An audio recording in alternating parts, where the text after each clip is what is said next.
কংগ্ৰেছ দল কাৰ বাবে যুঁজিব? আমাৰ ধৰ্মীয় সংখ্যালঘুৰ মানুহৰ নিৰাপত্তাৰ বাবে যুঁজিম। আমি ভাষিক সংখ্যালঘুৰ মানুহৰ স্বাভিমানৰ আৱেগৰ বাবে যুঁজিম। যিসকলৰ ওপৰত বৰ্তমান চৰকাৰে অন্যায় আৰু অত্যাচাৰ চলাই আছে তেখেতৰ মুকলি কণ্ঠৰ বাবে স্বাধীনতাৰ বাবে कांग्रेस दल जुजिब। जो इन्होंने बुलडोजर लगाया, इविक्शन ड्राइव कराया, पिछले सप्ताह दुबरी में 2000 परिवारों के घरों को बुलडोजर लगाकर तोड़ दिया। लेकिन उनको याद रखना चाहिए, आने वाली कांग्रेस की सरकार जिन जिन लोगों के घर इन्होंने तोड़ा उनको हम बना के देंगे और उनको मदद करेंगे। कांग्रेस सरकार आहिले केटगरिकली काली आमी কৈছো যে ভূমিহীন মানুহ যিসকল আছে এইসকলক মাটি দিয়াৰ দায়িত্ব অফিচিয়েলি আজি মই ইয়াত বহি কংগ্ৰেছ দলত আমি কৈছো যিসকল ভূমিহীন আছে সেইসকলক দিম, যিসকলক ঘৰ পাবলগীয়া আছে সেইসকলক ঘৰ বনাই দিম। আমি অন্যায়ভাৱে অত্যাচাৰ কৰা এই যিবিলাক মানুহ উচ্ছেদিত হৈছে, যিসকলৰ দুখীয়া মানুহ আইন কানুনৰ মাজেৰে ভূমি পাব লাগে। আমাৰ চৰকাৰৰ প্ৰধান কাম হ'ল অন্ন বস্ত্ৰ বাসস্থান।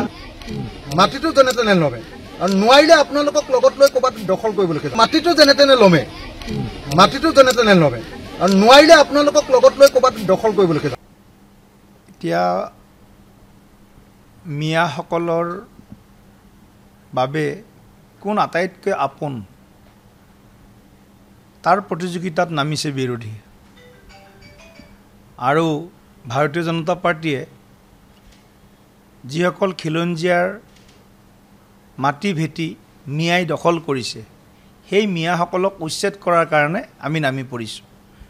পাৰ্থক্য স্পষ্ট, এওঁলোক হ'ল ভোট বেংক তুষ্টিকৰণৰ লালসাত অন্ধ হৈ মিয়াসকলক সুৰক্ষিত কৰি খিলঞ্জীয়াসকলক ঘৰৰ পৰা বাহিৰ কৰাৰ এওঁলোকৰ গোপন গভীৰ এটা তেওঁলোকৰ অভিসন্ধি আৰু এটা কনস্পিৰেচি।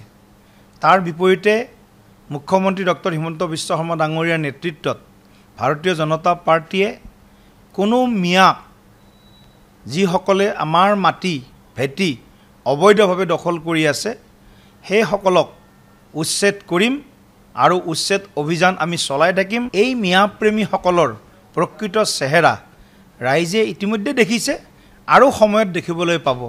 আৰু যিটো কথা তেওঁলোকে কৈছে, ৰকিবুল হুছেইন ডাঙৰীয়াই কৈছে, গৌৰৱ গগৈ ডাঙৰীয়াই কৈছে, ৰিপুণ বৰাই কৈছে, সকলোবিলাকে যিবিলাক কথা কৈছে যে আমাৰ চৰকাৰ আহিলে আমি মিয়াক মাটি ঘূৰাই দিম, মছজিদ বনাই দিম, এই ধৰণৰ যিবিলাক বক্তব্য দিছে এইবিলাক হ'ল মুংগেৰীলালৰ মানে হাসিন সপোন, যিটো কয় মুংগেৰীলাল কি হাসিন সপনে।